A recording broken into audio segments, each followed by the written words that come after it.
Ay, yung pong sinasabi ninyo na pagdalaw nitong WJ, sino-sino po ito? Nakita na po ba kung ilan sila? At gaano katagal kaya, Senator, bago malaman kung kaninong opisina nagpunta po ito?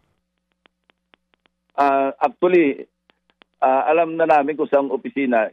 Gusto ko lang ma-validate na kung totoo yung opisinang napuntahan. Kailan maingat. Pero lalabas naman niya, ipapakita ko yung sa pagdinig, yung mismong CCTV footage kung saan opisina siya nagpunta. Ano ho bang sino yung kinausap niya? Ano ho bang kung makikita kung sino kausap.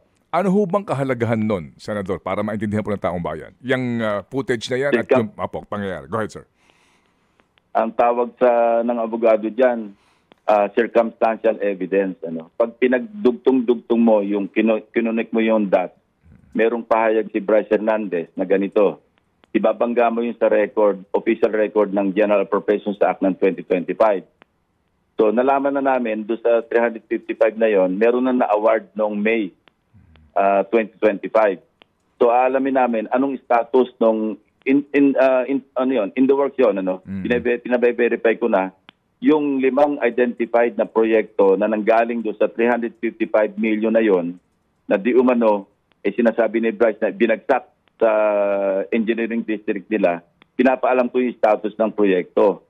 Kung baka mamaya pareho noong sa SIMS at saka sa IM na hindi naman ginawa, pero umandar yung papeles at naningil. Yun ang gusto ko malaman. Kasi yun ang pattern Alam mo, pag may pattern ng ganun, modus operandi na yun Kasi 6 yung case studies o kaso yung pinakita ko doon sa privilege speech na iba-iba pero halos pare-pareho tulad yung iisang larawan yung ginamit para makasingil na uli sa second at saka sa third billing. Yung mga ganon. Mga kapatid, brothers and sisters, saan ka pa? Dito na tayo sa totoo.